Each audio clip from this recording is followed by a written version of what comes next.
E nem é preciso dizer que a grande maioria dos brasileiros não sabe como vai administrar as finanças no final do mês, com a queda nos rendimentos frente a essa crise provocada pelo coronavírus. Para te ajudar, a gente vai conversar agora com o economista Danilo Orcida. Será que tem uma luz no fim desse túnel? Sempre deve ter, né? Obrigada, Danilo, pela sua participação, por sua presença aqui. E antes eu quero convidar você aí de casa para mandar suas perguntas no nosso WhatsApp, 3201-7700.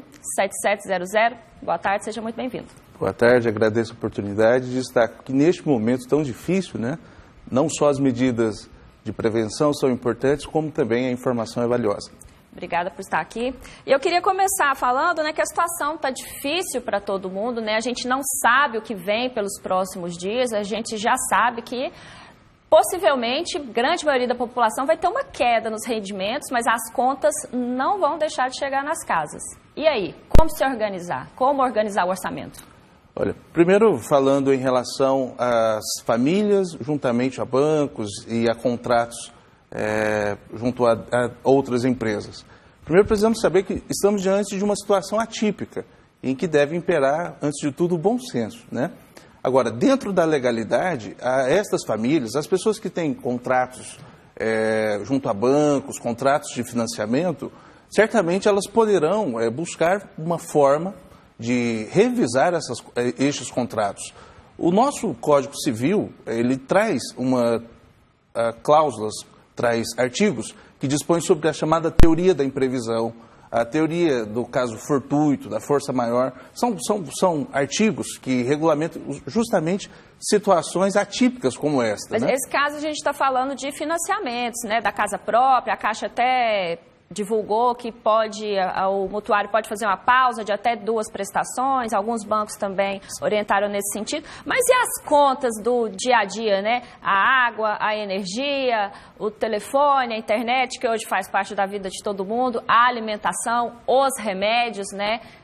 Plano de saúde, como que faz? Olha, acredito que neste momento, aí falando das contas rotineiras do dia a dia, água, energia, nestas, já sabemos que as empresas já se manifestaram em público dizendo que adotarão medidas de postergação de cobrança em caso de inadimplência.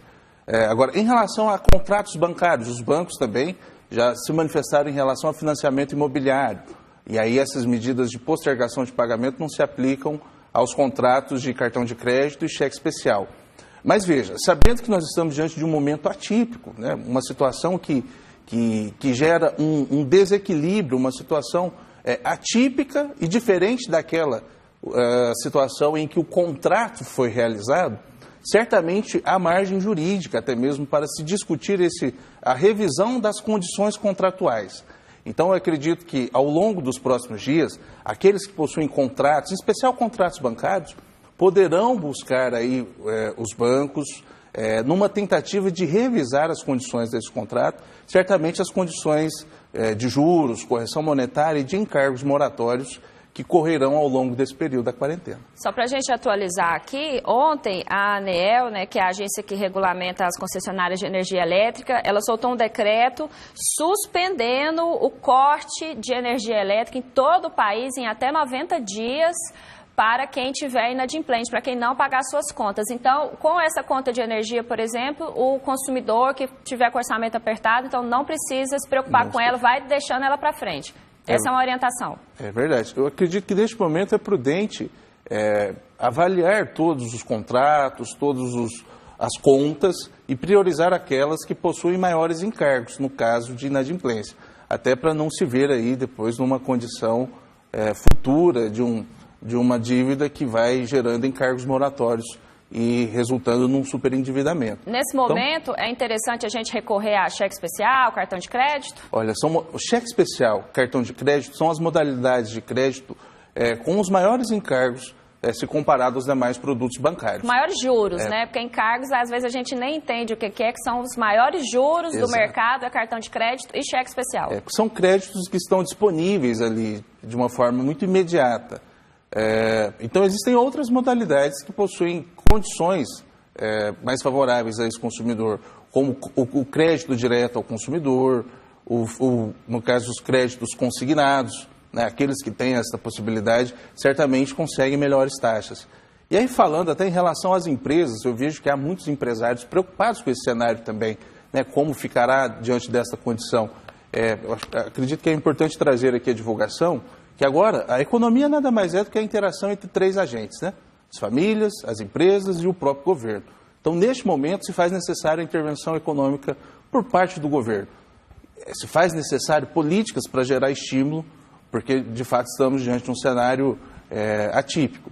E o governo tem anunciado para as empresas, recentemente foi anunciado por parte do governo federal, medidas de crédito por parte do BNDES, e a nível local nós tivemos a liberação de mais de 500 milhões de reais por parte da linha chamada FCO.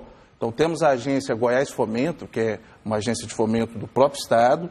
Os atendimentos estão sendo feitos por via remota, por via telefônica e por e-mail. Aí tem o site goiasfomento.gov.br e os empresários podem se socorrer neste momento deste crédito para ganhar um prazo de respiro, para ganhar um fluxo de caixa, conseguir trabalhar o seu fluxo de caixa e, quem sabe, ali fazer uso desse recurso de modo a conseguir suportar esse momento com as portas fechadas. Para quem tem acesso ao crédito consignado, nesse momento é interessante fazer essa contratação, já que os bancos essa semana divulgaram, né, redução na taxa de juros para esse tipo de serviço. É interessante contratar esse crédito para deixar as contas em dia ou não compensa porque as outras contas têm juros menores? Olha, seria interessante se esta modalidade de crédito contratada representar para esse consumidor, para esse cliente, melhores condições, porque ele pode trocar uma dívida de curto prazo por uma dívida de longo prazo com uma taxa de juros melhor, né?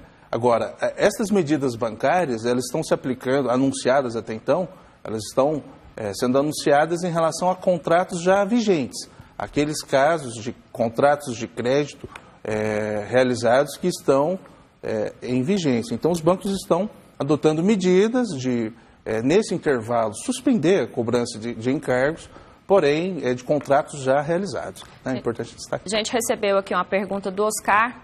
No caso de aluguel com imobiliária, se atrasarmos, o juro é muito alto. Como fazer? Hoje é uma das contas maiores. A gente sabe que, né, que essa dívida de aluguel é uma que pega bastante do salário aí das famílias, né? E se atrasar, se o contrato for com as imobiliárias, o que faz? Olha, eu acredito que neste momento há a possibilidade de se discutir o direito a esta revisão contratual, uma vez que estamos diante de um cenário de imprevisão.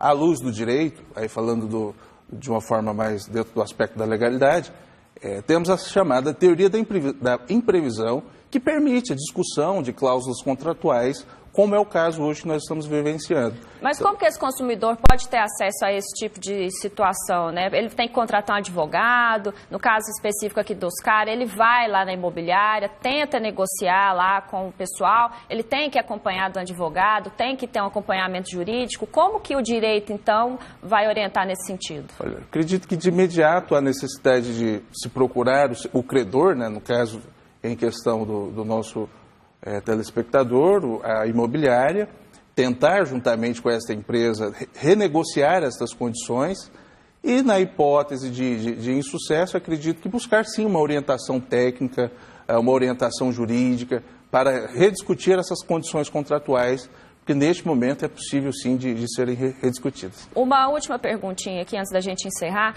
Para quem está em férias coletivas e a empresa vai pagar as férias, parte dessas férias aí para o pessoal ficar em casa, pega esse dinheiro e paga as contas?